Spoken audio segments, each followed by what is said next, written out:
So today I would like to share info on horror media and why it works, and the reason I would like to share info is because I see a lot of people in today's world disowning and disregarding horror as a lesser genre, when in all honesty it really is not, because there's a huge amount of influence from the genre, but the genre can teach effective ways of storytelling or emotion.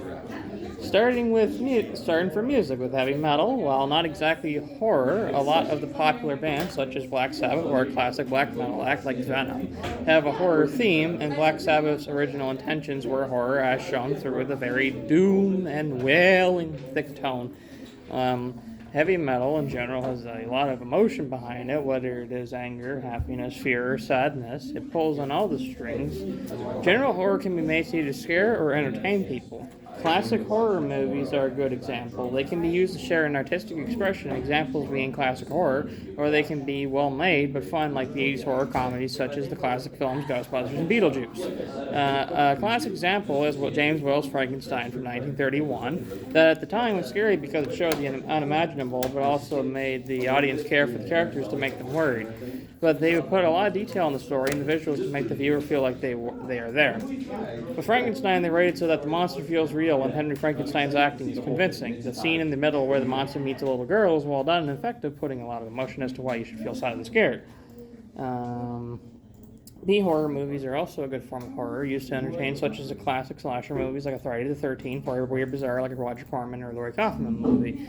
The trauma hit titled The Toxic Avenger is a good example of B-horror, as it can be scary but funny and is made in a cheesy way with one-liners and highlight scenes. A very trashy but fun rating, as shown by how all the characters are not smart and the monster in this movie being Toxie, his transformation is bizarre, and has goofy music and the violence is over the top and berserk, emphasizing that this is more of a fun horror movie. Horror games, though there is few, unlike other media, is the medium that can scare people the most since it's the player that must get through the challenge. For example, games such as Resident Evil would add a survival element of limited items to make the experience more tense to play, while if there was not a limit, it would not be as scary. In the game, there's also monsters who take a lot of damage or be reawakened. In Resident Evil 2 Remake, the first game, the first time the player goes to the basement and the character runs and meets the invisible Mr. X, cannot go down from many shots, and it is scary because the player must run past Mr. X and get away on their own. And it's tense because any screw-up can lead to failure. There is no just getting through it. Horror literature is one of the oldest forms of horror-related media. And though people today seem to not find it scary, back then the descriptions were enough to scare anyone. I'd list any author, but the one I want to describe is H.P. Lovecraft's impact on modern horror. His stories took the fear of the unknown, and he would write characters exactly how they would speak, their form of slang, and he would vaguely describe the horror to put in the imagination of the reader what monstrosities are appearing in the world described in the story. His tale titled Dagon is a good example, as it is about a man who washes up on an island after being stuck out at sea, and on this island, finding the corpses of giant fish of all types and wondering how they all died, and then seeing an indescribable monstrosity that breaks his mind forever. It is scary because it is written at a chilling pace, and the writer gives vague description which fills our imaginations. Horror comics, less common now, but back then were more of a graphic writing of a horror story, showing flashy art to spook, to scare, or to entertain. Tales from the Crypt is iconic for being horrifying in the 1950s, generally targeting a younger audience who was into spooky stuff. They were banned for a long time for being so graphic, but these anthologies were used to scare kids, because at the end of each story they would teach a moral, which generally was an accurate moral for anyone to follow. Very good tactic to teach morals. In one story, a character robs a poor person and runs away, but encounters a monster who's a protector of the poor person and gets killed by it.